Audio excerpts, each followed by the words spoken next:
यह एक काल्पनिक कहानी है। इसमें दिखाई गई घटनाएं, पात्र और संवाद पूरी तरह से लेखक की कल्पना पर आधारित हैं। इसका कोई संबंध किसी वास्तविक व्यक्ति या घटना से नहीं है। एक छोटे से मौन क्षण के बाद जल्द ही पुष्प महल की निशा टेलीपोर्टेशन मंच की ओर बढ़ी और उसके पीछे की शिष्याएं भी तेजी से उसके पीछे चली गईं। उसी समय हिम महल के सदस्य भी निशिता के नेतृत्व में टेलीपोर्टेशन मंच की ओर बढ़े। दोनों महल जल्द ही एक दूसरे के बगल में चल रहे थे। जब वे टेलीपोर्टेशन के सामने पहुंचे तो निशा अचानक रुकी और अपनी दाईं ओर खड़ी निशिता की ओर देखकर बोली, पिछली बार हमारे पुष्प महल ने पहले टेलीपोर्टेशन संरचना में प्रवेश किया था, इसलिए इस बार हिम महल आगे जा सकता है। निशिता न तो बोली और न ही उसने निशा की ओर देखा, बल्कि सीधे हिम महल के सदस्यों को टेलीपोर्टेशन मंच पर ले गईं। जैसे ही उन्होंने हिम महल के सदस्यों को टेलीपोर्टेशन मंच के भीतर गायब होते देखा, निशा के पीछे खड़ी एक सुंदर महिला शिष्या ने आश्चर्य से कहा, बड़ी बहन निशा, आपने हिम महल को पहले प्रवेश करने की अनुमति क्यों दी? इस तरह क्या हर कोई यह नहीं सोचेगा कि हमारा पुष्प महल हिम महल से डरता है? निशा ने सिर हिलाया और बोली, अगर यह सामान्य समय होता तो हम स्वाभाविक रूप से हिम महल को पहले प्रवेश करने की अनुमति नहीं दे सकते थे, लेकिन अब स्थिति अलग है। हाल के वर्षों में हमारे पुष्प महल ने कई शक्तियों और कुलों को नाराज किया है। इसलिए जैसे ही हम आरोहण पर्वत श्रृंखला में प्रवेश करेंगे, कई लोग शायद पर्दे के पीछे से हम पर हमला करेंगे। हालांकि हम लगातार हिम महल के साथ प्रतिस्पर्धा कर रहे हैं, वे हमारे नश्वर शत्रु नहीं हैं, इसलिए केवल प्रतिष्ठा के लिए उनसे दुश्मनी मोल लेने की वास्तव में कोई आवश्यकता नहीं है। निशा के पीछे वाली महिला की आंखों में चिंता की एक झलक कौंधी और फिर उसने कहा, बड़ी बहन, लेकिन बुजुर्ग अनिका, मैं हर चीज की जिम्मेदारी लूंगी, निशा ने हल्की आवाज में कहा और फिर वह संरचना की ओर बढ़ गई। महिला ने धीमी आवाज में आह भरी और निशा का अनुसरण किया। दोनों महलों के आरोहण पर्वत श्रृंखला में प्रवेश करने के बाद सबकी निगाहें भूत संप्रदाय, तलवार संप्रदाय और ब्राइटन मून संप्रदाय की ओर गईं, जिन्हें लगभग नजरअंदाज कर दिया गया था। हालांकि इन तीनों संप्रदायों की ताकत आदित्य विद्यालय और दोनों महलों जितनी जबरदस्त नहीं थी, इसमें कोई संदेह नहीं था कि अब पतन में गिर चुका तलवार संप्रदाय भी ऐसा अस्तित्व नहीं था जिसे कुल भड़का सके। इस बार पहले जैसा मौन नहीं था। जैसे ही हिम महल के सदस्य टेलीपोर्टेशन मंच में दाखिल हुए, भूत संप्रदाय के सदस्यों ने पहले ही सीधे मंच की ओर बढ़ना शुरू कर दिया था और उन्होंने तलवार संप्रदाय के सदस्यों को पूरी तरह से नजरअंदाज कर दिया था। रुद्रांश ने ठंडी सांस ली और तेजी से भूत संप्रदाय के सदस्यों का पीछा किया। वर्तमान में उन्हें तलवार संप्रदाय का प्रतिनिधि कहा जा सकता था, तो वह सार्वजनिक रूप से भूत संप्रदाय के सामने कमजोरी कैसे दिखा सकते थे? यह देखकर आरव और मोहिनी भी पीछे पीछे चले। हालांकि वे रुद्रांश को नापसंद करते थे, वे बाहरी लोगों को तलवार संप्रदाय पर हंसने नहीं दे सकते थे। बेशक आरव यह शैलाधर के लिए कर रहा था, अन्यथा वह जितना हो सके उतना कम प्रोफाइल रखना चाहता था। उनके विचार में आरोहण पर्वत श्रृंखला में प्रवेश करने का क्रम पूरी तरह से अर्थहीन था। भूत संप्रदाय और तलवार संप्रदाय के बीच की दुश्मनी को सब जानते थे, इसलिए इन दोनों संप्रदायों को अब सार्वजनिक रूप से एक दूसरे के खिलाफ जाते देखना वास्तव में एक दुर्लभ दृश्य था। जैसा कि अपेक्षित था, जब उन्होंने रुद्रांश को तलवार संप्रदाय के सदस्यों को मंच की ओर ले जाते देखा, तो भानु के नेतृत्व में भूत संप्रदाय के समूह ने तुरंत कदम रोक दिए थे। भानु ने रुद्रांश की ओर देखा, जबकि उनकी आंखों में तिरस्कार बिल्कुल भी छिपा नहीं था। उन्होंने कहा, क्या तलवार संप्रदाय हमेशा सबसे अंत में प्रवेश करता रहा है? क्या तुम सब में अब कुछ क्षमता आ गई है? रुद्रांश ने कमजोरी दिखाने से इनकार कर दिया और पलटवार किया। भानु, सिर्फ इसलिए मत सोचना कि तुम अजय हो कि तुमने सहार इंटेंट को समझा है। मेरा तलवार संप्रदाय आज पहले संरचना में प्रवेश करने जा रहा है, और अगर तुम इससे असंतुष्ट हो तो क्यों न हम मौके पर ही युद्ध करें। हाँ हाँ। भानु अचानक जोर से हंसा। वह थोड़ी देर हंसा, फिर उसने रुद्रांश को देखा और उसका चेहरा तिरस्कार से भरा हुआ था जब उसने कहा, तुम। जैसे ही उसने अपनी बात खत्म की, भानु की आकृति अचानक एक काली छाया में बदल गई जो विस्फोटक रूप से रुद्रांश की ओर बढ़ी। रुद्रांश तैयार लग रहा था, और उसी क्षण जब भानु चला, एक तलवार की चमक कौंधी और बर्फ जैसी सफेद तलवार तुरंत भानु की ओर जोर से बढ़ी। जब उसने देखा कि भूत संप्रदाय और तलवार संप्रदाय के सदस्य वास्तव में मौके पर ही लड़ाई में उतर गए थे, तो आसपास के माहौल में शोरगुल मच गया। बेशक अधिकांश ने अपनी आंखों में उत्साहित भाव प्रकट किए, क्योंकि यह कहना आम था कि संप्रदायों के शिष्य राक्षसी प्रतिभाशाली थे, और वे जो स्वतंत्र साधक थे, इन प्रतिभाओं से बिल्कुल भी मुकाबला नहीं कर सकते थे। अब उन्हें ऐसे संप्रदायों के दो शिष्यों के बीच युद्ध देखने का अत्यंत दुर्लभ अवसर मिला था। हवा में ललित सिंह और बलीश उदासीनता से देख रहे थे, और उन्होंने इसे होने से नहीं रोका।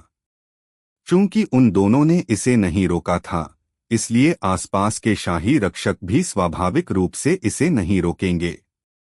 सबकी निगाहों के नीचे काली छाया और तलवार एक दूसरे से टकराए। बूम! एक विस्फोट गूंजा। उसके बाद रुद्रांश की तलवार गर्जना के साथ बिखर गई, जबकि काली छाया धीमी नहीं हुई और विस्फोटक रूप से रुद्रांश की ओर बढ़ती रही। जब रुद्रांश ने यह देखा तो उसके भाव थोड़े बदल गए, और फिर उसके हाथ में मौजूद तलवार भानु की ओर चमक उठी, जिससे पीछे परछाई की एक श्रृंखला छूट गई। बूम! टकराते ही वे दोनों अलग हो गए, लेकिन अगले ही पल वे दोनों एक बार फिर विस्फोटक रूप से एक दूसरे की ओर बढ़े। मैंने अतीत में रुद्रांश को कम आंका था। मोहिनी, जो आरव के बगल में खड़ी थीं, ने रुद्रांश और भानु के बीच चल रहे जबरदस्त युद्ध को देखते हुए धीमी आवाज में कहा। आरव ने हल्का सा सिर हिलाया। कहने की जरूरत नहीं है कि हालांकि रुद्रांश एक अच्छा व्यक्ति नहीं था, उसकी ताकत वास्तव में बुरी नहीं थी, क्योंकि रुद्रांश ने न केवल नुकसान की स्थिति में आने का कोई संकेत नहीं दिखाया, बल्कि उसने भानु को दबाने के हल्के संकेत दिखाए। बेशक भानु ने अफवाहों के अनुसार सहार इंटेंट को समझा था, इसलिए अगर भानु इसका उपयोग करता तो शायद स्थिति पूरी तरह से अलग होती। हालांकि क्या कोई इस बात की पुष्टि कर सकता था कि रुद्रांश के पास अपने कोई ट्रम्प कार्ड नहीं थे। जैसे ही उन्होंने रुद्रांश और भानु के बीच जबरदस्त युद्ध को देखा, आसपास के कुछ साधक धीमी आवाज में बातचीत करने लगे, जैसा कि संप्रदायों के शिष्यों से अपेक्षित था। ऐसी ताकत कुछ राजा स्तर के विशेषज्ञों से भी श्रेष्ठ है। हर रात की कहानी, हर दिन का धमाका, सिर्फ स्टोरी हंगामा पर। तो अभी सब्सक्राइब करें और बेल आइकन दबाएं, क्योंकि अगली कहानी आप मिस ना कर पाए। अतीत में मुझे लगा था कि मुझ में और इन संप्रदायों के शिष्यों में ज्यादा अंतर नहीं है।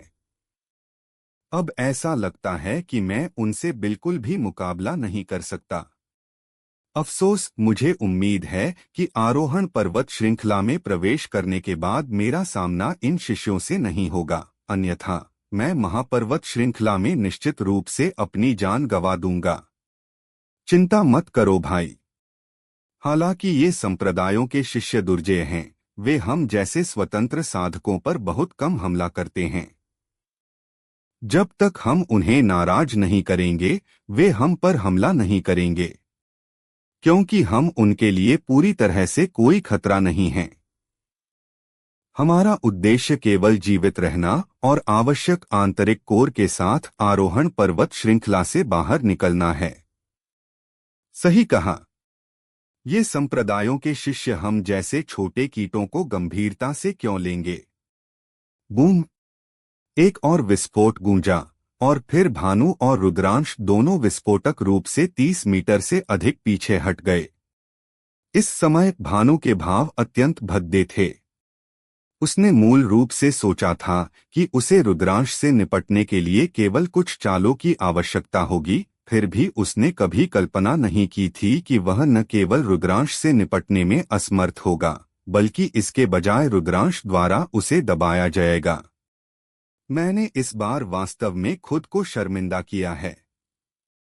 जब उसने यहां तक सोचा तो भानु के चेहरे पर एक क्रूर भाव उमड़ आया। उसने दाहिने हाथ को पलटने के साथ एक बड़ी कुल्हाड़ी जो ताजे खून और काली ऊर्जा से ढकी हुई थी, उसके हाथ में दिखाई दी। भानु ने बड़ी कुल्हाड़ी हाथ में ली और एक कदम आगे बढ़ाया और उसने धीरे धीरे इसे ऊपर उठाया ताकि इसे दूर से रुद्रांश की ओर इंगित कर सकें, इससे पहले कि उसने कहा, मैं तुम्हें अपनी कुल्हाड़ी के एक ही वार से खत्म कर दूंगा। जैसे ही उसने अपनी बात खत्म की, उसके शरीर के भीतर की गूढ़ ऊर्जा में उतार चढ़ाव आया। उसी समय उसके शरीर के भीतर से अचानक एक भयानक और अदृश्य ऊर्जा विस्फोटक रूप से उमड़ पड़ी। जब यह अदृश्य ऊर्जा प्रकट हुई तो जो लोग भानु के अपेक्षाकृत करीब थे, उन्होंने तुरंत महसूस किया कि उन्हें भयंकर ठंडक ने घेर लिया है। यह सहार इंटेंट है। यह वास्तव में दंतकथाओं का सहार इंटेंट है। कितना दुर्जय सहार इंटेंट! रुद्रांश खतरे में है। जब उन्होंने भानु द्वारा उत्सर्जित भयंकर ठंडक को महसूस किया तो आसपास के माहौल में हैरानी का एक विस्तार गूंज उठा। इंटेंट को दंतकथाओं की क्षमताओं में से एक कहा जा सकता था और उन्होंने कभी नहीं सोचा था कि वे वास्तव में इसे अपनी आंखों से देख पाएंगे। आरव के भाव भी थोड़े गंभीर हो गए। इस सहार इंटेंट की शक्ति शायद उसकी तलवार इंटेंट से कम नहीं थी। बेशक उसका तलवार इंटेंट अब दूसरे स्तर के शिखर पर था, जबकि भानु का सहार इंटेंट पहले स्तर पर था। इसलिए भानु का सहार इंटेंट उसके लिए कोई खतरा नहीं था, लेकिन इसे अभी भी कम नहीं आंका जा सकता था। जब भानु ने इस अदृश्य शक्ति को जारी किया तो बलीश, जो मूल रूप से अपनी आंखें बंद करके हवा में खड़े थे, उन्होंने अचानक अपनी आंखें खोलीं और भानु को देखा। हालांकि उन्होंने केवल एक झलक ली इससे पहले कि उन्होंने अपनी निगाहें हटाईं और कहा, उसका सहार इंटेंट शुद्ध नहीं है। कितना अफसोस! जैसे ही उन्होंने अपनी बात खत्म की, उन्होंने फिर से अपनी आंखें बंद कर लीं। यह पहले से ही बुरा नहीं है। ललित सिंह ने कहा, वर्तमान में दक्षिणी क्षेत्र में कोई संघर्ष नहीं है तो उसे मारने के लिए इतने सारे लोग कहाँ मिलेंगे? वास्तव में मैं भी बहुत उत्सुक हूँ। इस बच्चे ने वास्तव में अपना सहार इंटेंट कैसे समझा? आखिरकार अगर उसने महाचिन साम्राज्य में मनमाने ढंग से हत्या की तो हमारे महाचिन साम्राज्य के लिए इससे अनजान रहना असंभव होगा। ठीक इसी वजह से मैं उत्सुक हूं कि भूत संप्रदाय के इस शिष्य ने सहार इंटेंट कैसे समझा। संप्रदाय में अंततः संभावित परेशानियां हैं। बलीश अचानक जागे और बोले। ललित सिंह के भाव बदल गए और उन्होंने कहा, संभल कर बोलो। बलीश ने सिर हिलाया, एक बार फिर अपनी आंखें बंद कर लीं और चुप हो गए। नीचे जमीन पर रुद्रांश के भाव भी बदल गए जब उसने भयंकर ठंडक को महसूस किया। हालांकि वह भयभीत नहीं था, बल्कि इसके बजाय उत्साहित और आनंदित था। अगर वह भानु, जिसने सहार इंटेंट को समझा था, उसे हरा पाता तो तलवार संप्रदाय में उसकी स्थिति तुरंत कुछ स्तर ऊपर उठ जाती और यहाँ तक कि दानवी प्रतिभा वाली महिला मोहिनी भी उसकी स्थिति को हिला नहीं पाएगी। जब उसने यहाँ तक सोचा तो रुद्रांश ने एक गहरी सांस ली और उसके शरीर के भीतर की गूढ़ ऊर्जा जोरों से उमड़ने लगी। उसके चारों ओर से एक अदृश्य आंधी बह निकली और उसके दाहिने हाथ को पलटने के साथ उसकी तलवार पर एक चमकीली चमक कौंधी। समय के एक निश्चित क्षण में रुद्रांश का शरीर अचानक धीरे धीरे हवा में उठा, जबकि तलवार की किरणें लगातार उसके चारों ओर झिलमिलाती रहीं। इसके अलावा उसके हाथ में मौजूद तलवार सूर्य की तरह अत्यंत चमकीली थी।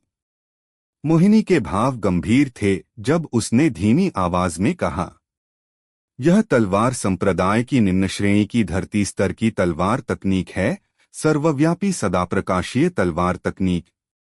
दोस्तों, स्टोरी को लाइक, शेयर व सब्सक्राइब कर दिया करो, जिससे मुझे मोटिवेशन मिलता है। जैसे ही उसने रुद्रांश को धीरे धीरे हवा में ऊपर उठते देखा, भानु की आंखों में एक क्रूर भाव कौंधा। उसने गंभीर आवाज में चिल्लाया, रक्तलाल सा का वार। उसके बोलते ही उसने अचानक अपने हाथ में पकड़ी हुई बड़ी कुल्हाड़ी रुद्रांश की ओर फेंक दी। भानु का हमला। जैसे ही रक्तलाल सा की बड़ी कुल्हाड़ी उसके हाथ से छूटी, कुल्हाड़ी की नोक से लगभग 30 मीटर लंबी एक विशाल रक्तलाल चमक विस्फोटक रूप से निकली और कुल्हाड़ी के पहुंचने से पहले ही रुद्रांश की ओर झपटी। रक्तलाल चमक भौतिक लग रही थी और खून की घनी आभा से भरी हुई थी। यहां तक कि वे इससे लगभग 1 किलोमीटर दूर थे, फिर भी आसपास के गूढ़ ऊर्जा साधक इसे स्पष्ट रूप से सूंघ पा रहे थे। सबसे भयानक रक्तलाल चमक नहीं थी, बल्कि वह कुल्हाड़ी थी जिसे भानु ने उछाला था। कुल्हाड़ी बेहद तेज थी और इसने भाग लेने वाले सभी गूढ़ ऊर्जा साधकों के चेहरों पर सदमा ला दिया। सबसे महत्वपूर्ण बात यह थी कि इसकी शक्ति असाधारण थी। यह जहां से भी गुजरी, हवा पूरी तरह से विभाजित हो गई, जबकि हवा के बीच में 30 मीटर से अधिक का एक दरार दिखाई दिया। रुद्रांश का पलटवार। हवा में रुद्रांश की आंखों में क्रूरता की एक लकीर चमकी और फिर उसने गंभीर आवाज में चिल्लाते हुए अपनी तलवार भानु की ओर झुकाई। तुरंत ही एक तलवार की धार, जो रक्तलाल चमक से कम नहीं थी, तलवार की नोक से विस्फोटक रूप से निकली। उसी समय रुद्रांश के पूरे शरीर से तलवार की छोटी छोटी धारों का एक घना विस्तार अचानक निकला। तलवार की ये छोटी धारें बारिश की बूंदों की तरह थीं, जिन्होंने आकाश और पृथ्वी को ढक लिया और भानु की ओर झपटीं। बूम! रक्तलाल चमक और तलवार की टकराई, जिससे एक जबरदस्त धमाका गूंजा और फिर टक्कर के बिंदु से हवा का एक झोंका फूटा। चौक पर बिछी कड़ी फर्श तुरंत टुकड़ों में बिखर गई, जबकि हाथ जितनी मोटी दरारें लगातार आसपास फैलने लगीं। सीधा टकरा। हालांकि भानु की कुल्हाड़ी बिना किसी कठिनाई के आगे बढ़ती रही और रुद्रांश के सामने आ पहुंची। उसी समय रुद्रांश द्वारा उत्सर्जित तलवार की घनी वर्षा भी भानु के सामने पहुंच चुकी थी। दोनों ने पहले जबरदस्त तकनीकें इस्तेमाल की थीं, इसलिए उनके शरीर में बहुत कम गूढ़ ऊर्जा बची थी। तो वे कैसे चकमा दे सकते थे? वे कैसे विरोध कर सकते थे? इस क्षण उन दोनों के भाव हिंसक रूप से बदल गए। ठीक इसी क्षण एक आकृति अचानक भानु के सामने प्रकट हुई और उसके दाहिने हाथ के एक झटके से उसके सामने एक रक्तलाल ऊर्जा ढाल दिखाई दी। तलवार की घनी वर्षा रक्तलाल ऊर्जा ढाल पर गिरी और कुछ ही समय में इस पर अनगिनत दरारें आ गईं। जब उस आकृति ने यह देखा तो उसने ठंडी आह भरी और फिर उसने अपना दाहिना हाथ आगे बढ़ाया, जिससे उसकी हथेली से अनगिनत काली ऊर्जा की धारें निकल आईं। बूम! बूम! बूम! काली ऊर्जा तलवार की वर्षा से टकराई और कई विस्फोट गूंजे। बचाव कार्य। कोई भानु के बचाव में आया था और रुद्रांश के लिए भी ऐसा ही हुआ।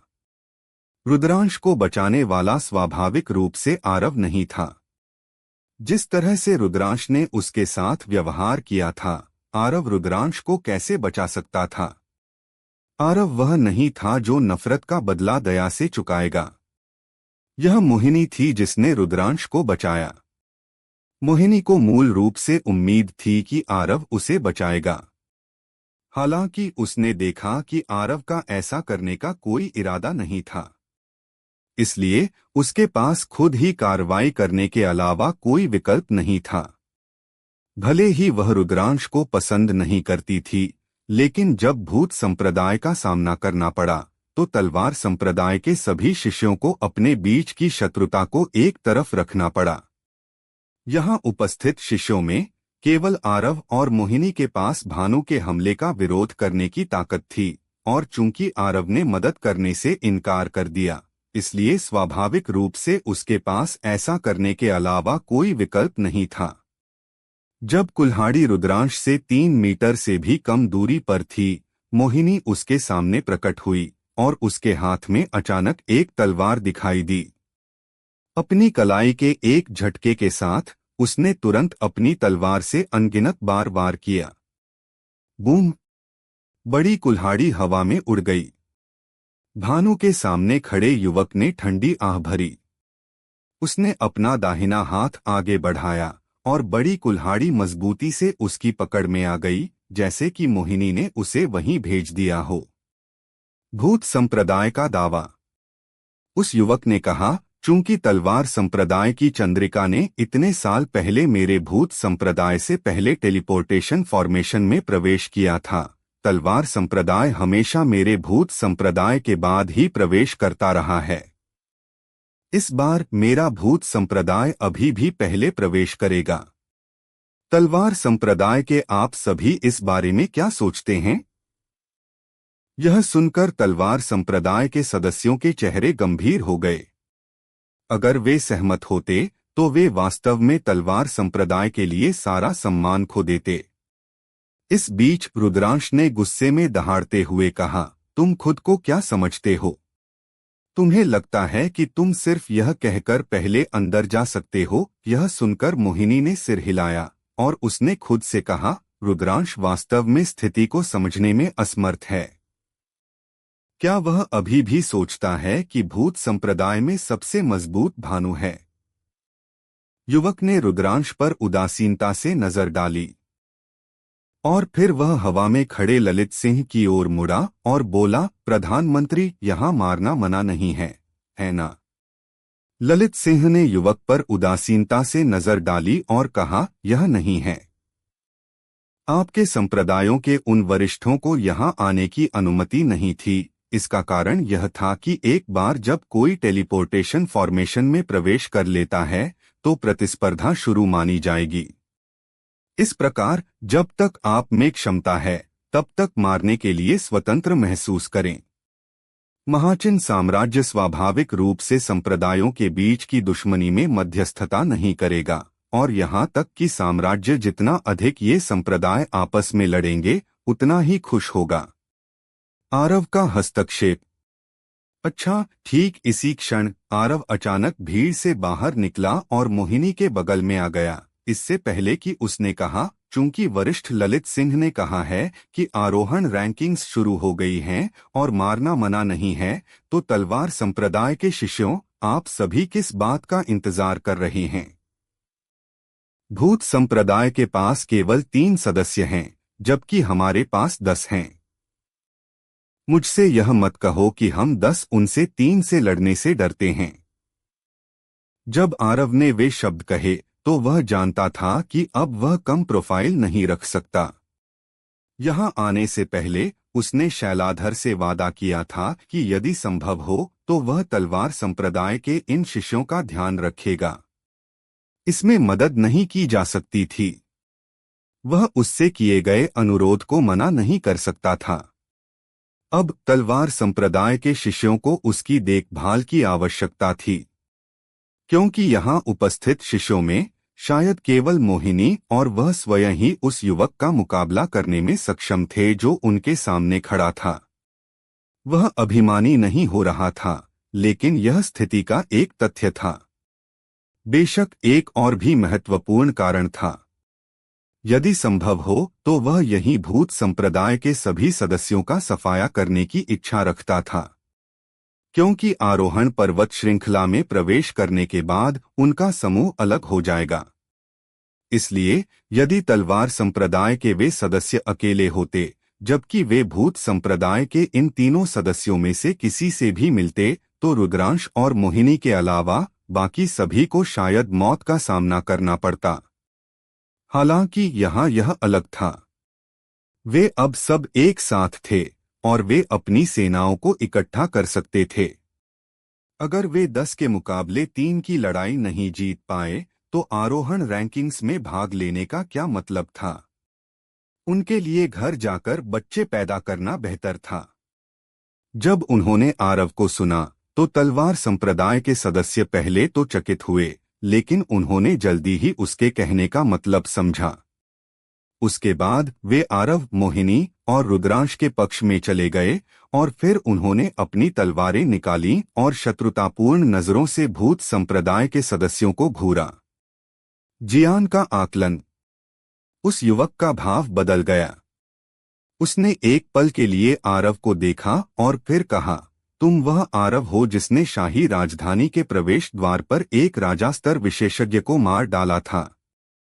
अपनी कलाई के एक झटके के साथ संयुक्त ज्योति तलवार उसकी पकड़ में दिखाई दी और उसने इसे दूर से युवक की ओर इंगित किया, इससे पहले कि उसने कहा, मेरे पास तुम्हारे साथ छोटी मोटी बात करने का समय नहीं है। बस मुझे बताओ, क्या तुम हमें पहले अंदर जाने दोगे या तुम हमसे लड़ोगे?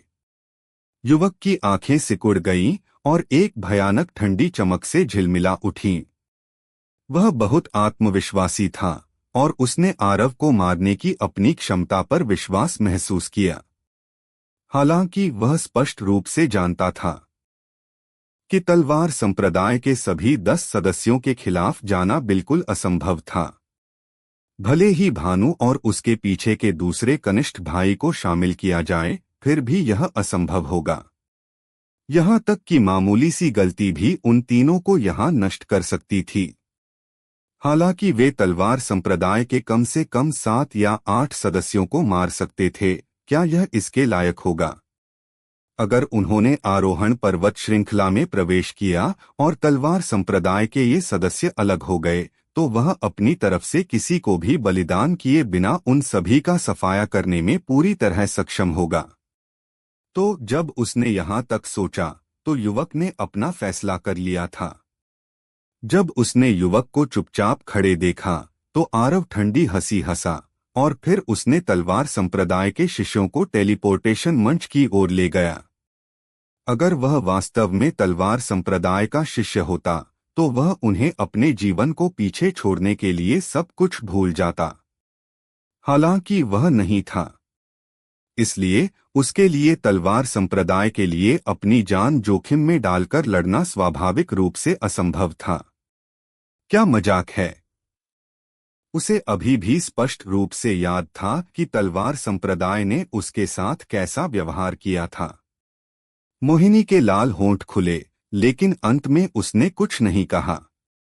उसकी बुद्धिमत्ता के स्तर के साथ उसने भी ध्यान दिया था कि आरव का तलवार संप्रदाय के साथ संबंध अब थोड़ा अलग लग रहा था। अन्यथा आरव के चरित्र के साथ वह शायद भूत संप्रदाय के इन सदस्यों को मारने के लिए सब कुछ भूल जाता। लेकिन आरव ने ऐसा नहीं किया था।